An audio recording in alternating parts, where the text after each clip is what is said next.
Isa pang favorite sa CA, ito naman yung pag-aralan natin. Tatlong terms yan, jail incident, jail escape, and jail break. As usual, pagtapos mo mapanood tong discussion na to, ay hindi mo na makakalimutan yung tatlong terms na yan. Hi, welcome to MS Lectures Criminology Review, and if you're new here, you can just call me Ma'am Eka. I'm giving free lectures and offering review materials. So if you're interested, just message me on any social media accounts that I have, MS Lectures.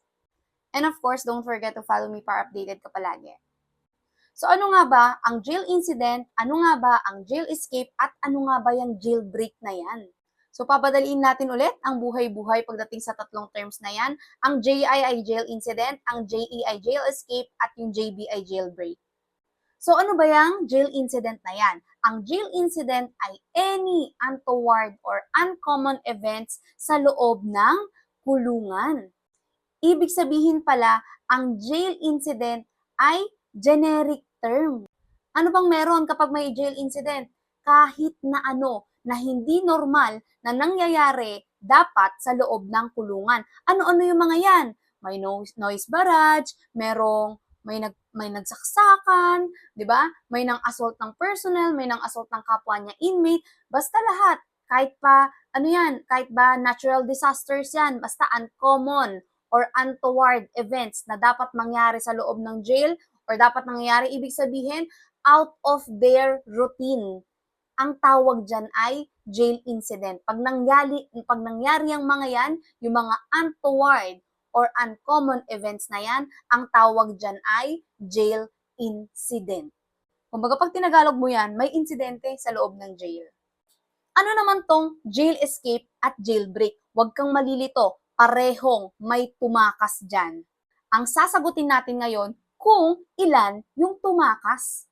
Again, ang JE at JB ay parehong tumakas sa kulungan. Kaya nga, ang sasagutin natin dito ay kung ilan yung tumakas. Sa JE, leaving from jail of 1 to 2 inmates. Ibig sabihin pala, kapag ang term na ginamit sa board exam ay jail escape, ang ibig sabihin nun, merong tumakas na isa o dalawang inmates. Pag sinabi namang jailbreak sa board exam, may tumakas, no, na ilan? More than 2 inmates. Ayan na naman tayo sa more than. Sabi ko, pag nauna yung more than or less than, kasama ba yung number? Hindi. Ibig sabihin, 3 pataas. Ibig sabihin, sa jailbreak, 3 inmates pataas ang umalis or tumakas.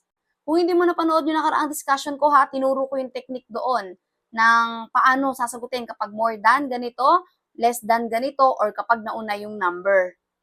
Tandaan, pag jail escape ay ang tumakas 1 to 2 inmates. Kapag naman jailbreak, 3 pataas. No? Palatandaan dyan is yung B. Yung B ay break. B is bonakid. Di ba yung bonakid 3 pataas? Huwag na tayo kumanta dito, B. Baka tawanan nyo lang ako, B. Malinaw na yan, ha?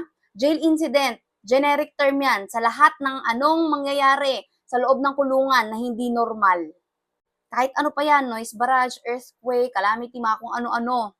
Pag naman jail escape, merong tumakas or umalis sa loob ng kulungan na 1 to 2 inmates. Kapag naman jailbreak, tumakas, no, na more than 2 inmates. Ibig sabihin ng more than 2 inmates, 3 and above. Hindi kasama yung 2.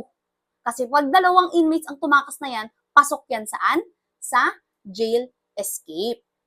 O hindi mo na yan makakalimutan ha. Hopefully natuto ka. Don't forget to follow me.